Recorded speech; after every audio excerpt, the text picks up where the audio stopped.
ജോലി, ടൂറിസം, വിദ്യാഭ്യാസം എന്നിങ്ങനെ വിവിധ ആവശ്യങ്ങൾക്ക് അമേരിക്കയിലേക്ക് പ്രവേശിക്കുന്ന ഒരു മേജർ വിഭാഗമാണ് നമ്മൾ ഇന്ത്യക്കാർ. US പ്രസിഡന്റ് ഡൊണാൾഡ് ട്രംപ് അധികാരമേറ്റ് 2 മാസത്തിലേറെ ആയതിനു ശേഷം US ഭരണകൂടം സ്വീകരിച്ച കർശനമായ കുടിയേറ്റ വിസ നയങ്ങളുടെ പശ്ചാത്തലത്തിൽ മറ്റൊരു സുപ്രധാന നീക്കം കൂടി നടന്നിരിക്കുകയാണ് അടുത്തിടയ്ക്ക്. ഇന്ത്യയിലെ 2000-ഓളം വിസ അപ്പോയിന്റ്മെന്റുകൾ US റദ്ദാക്കിയിരിക്കുന്നു. ഇത്രയും വിസ അപ്പോയിന്റ്മെന്റുകൾ US റദ്ദാക്കിയത് എന്തുകൊണ്ടാണ് എന്നൊന്ന് പരിശോധിക്കാം.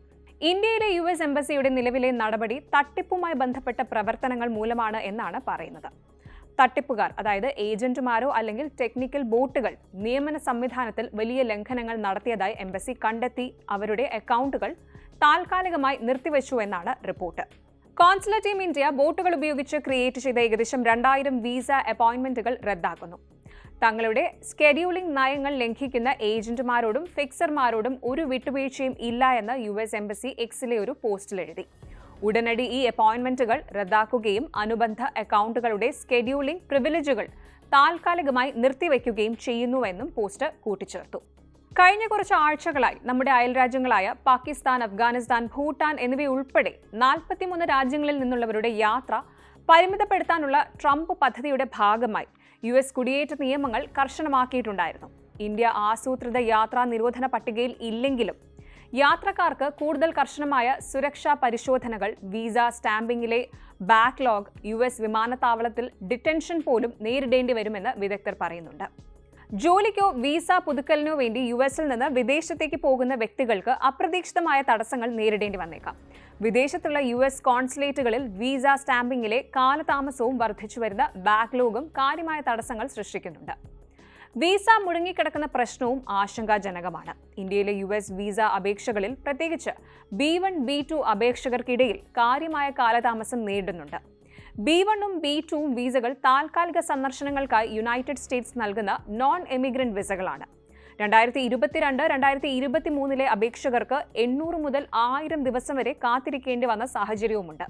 സ്റ്റുഡന്റ് വിസയുടെ റിജക്ഷൻസിലും വർധനവുണ്ടായിട്ടുണ്ട്. റിപ്പോർട്ടുകൾ പ്രകാരം 2023-2024 F1 സ്റ്റുഡന്റ് വിസകൾക്കായി US-ൽ 6.79 ലക്ഷം അപേക്ഷകൾ ലഭിച്ചിരുന്നു. അതിൽ 2.79 ലക്ഷം എണ്ണം നിരസിക്കപ്പെട്ടു. ഇന്ത്യയിൽ നിന്നുള്ള ഒരു US വിസയ്ക്ക് അപേക്ഷിക്കുന്നതിന് നിങ്ങൾ online non immigrant visa form DS-160 പൂരിപ്പിക്കുകയും വിസ ഫീസ് അടച്ച ശേഷം ഇന്റർവ്യൂ സ്കെഡ്യൂൾ ചെയ്യുകയും പിന്നെ ആവശ്യമായ ഡോക്യുമെന്റ്സ് സഹിതം ഇന്റർവ്യൂവിൽ പങ്കെടുക്കുകയും വേണം. വിസ പ്രോസസ്സിന്റെ സ്റ്റെപ്സ് ഒന്ന് പരിശോധിക്കാം. ആദ്യം നിങ്ങളുടെ വിസ ടൈപ്പ് നിർണ്ണയിക്കുക. നോൺ ഇമിഗ്രന്റ് വിസ, അതായത് കുടിയേറ്റേതര വിസകൾ. ഇവ താൽക്കാലികമായ സന്ദർശനങ്ങൾക്കുള്ളതാണ്. ടൈപ്പ് നിങ്ങളുടെ താമസത്തിന്റെ ഉദ്ദേശത്തെയും ദൈർഘ്യത്തെയും ആശ്രയിച്ചിരിക്കുന്നു. ഇനി കോമൺ ആയിട്ടുള്ള ടൈപ്പുകളിൽ ഉൾപ്പെടുന്നത് B1 ബിസിനസ് ആവശ്യങ്ങൾക്കുള്ളത്, B2 ടൂറിസം റിക്രിയേഷൻ ആവശ്യങ്ങൾക്ക്, സ്റ്റുഡന്റ് വിസകൾ അഥവാ F1 വിസ US-ൽ പഠിക്കാൻ പോകുന്നവർക്ക്, ഇമിഗ്രന്റ് വിസകൾ US-ൽ സ്ഥിരമായി താമസിക്കാൻ ഉദ്ദേശിക്കുന്നവർക്കുള്ളതാണ് എമിഗ്രന്റ് വിസകൾ. അടുത്തത് ഓൺലൈൻ നോൺ ഇമിഗ്രന്റ് വിസ അപേക്ഷ DS-160 ഫോം പൂരിപ്പിക്കുക. ഈ ഒരു ഫോം ഓൺലൈനായിട്ടാണ് പൂരിപ്പിക്കേണ്ടത്. നിങ്ങളുടെ ഇന്റർവ്യൂവിന് ആവശ്യമായി വരുന്നതിനാൽ കൺഫർമേഷൻ പേജ് പ്രിന്റ് എടുത്ത് വയ്ക്കുകയും വേണം. ഒരു ഡിജിറ്റൽ ഫോട്ടോ അപ്ലോഡ് ചെയ്യുക. US-ൽ സ്ഥിര താമസത്തിനുള്ള ഇമിഗ്രന്റ് വിസയ്ക്ക് പോലീസ് ക്ലിയറൻസ് സർട്ടിഫിക്കറ്റ്, അതുപോലെ മെഡിക്കൽ എക്സാമിനേഷൻ റിപ്പോർട്ട് എന്നിവ സഹിതം ഫോം DS-260 ആണ് പൂരിപ്പിക്കേണ്ടത്.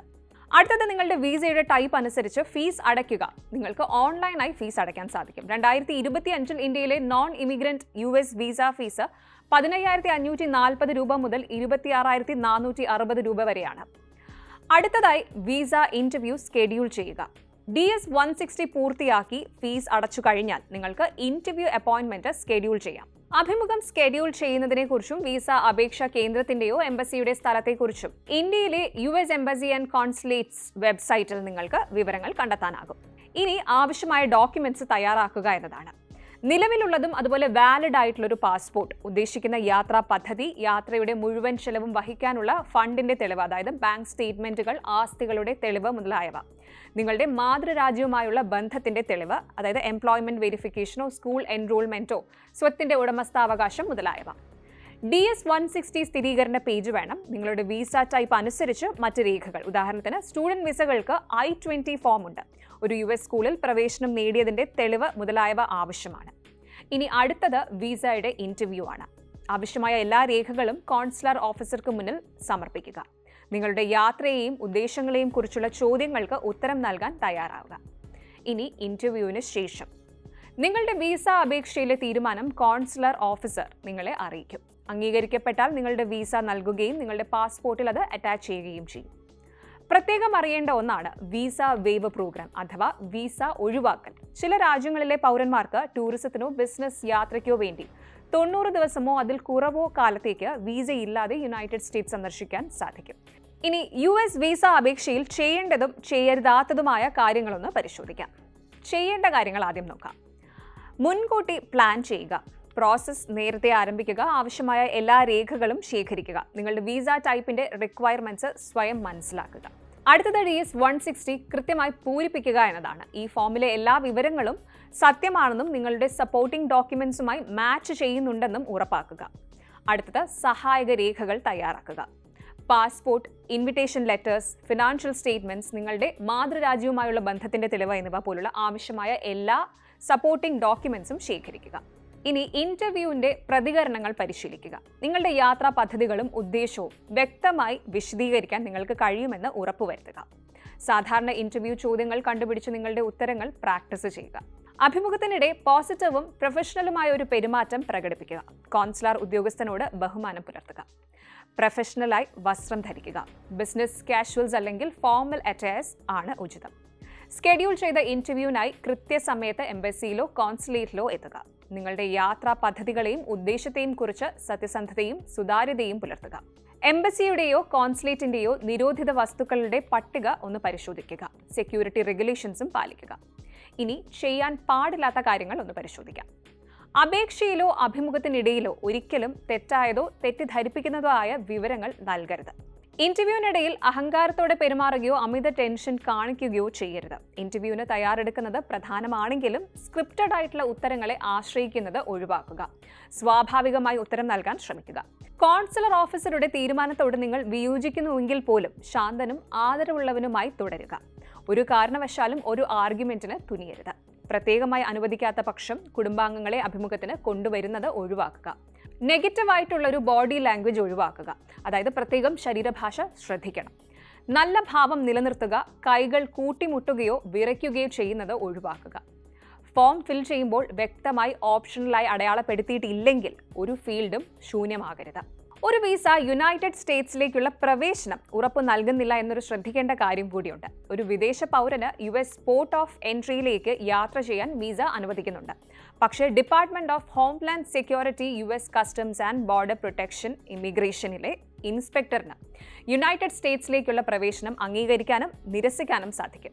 അതായത് US ലാൻഡ് ചെയ്ത ശേഷം നിങ്ങളുടെ എൻട്രി നിഷേധിക്കപ്പെടാനുള്ള സാധ്യതയുണ്ട് എന്നാണ്.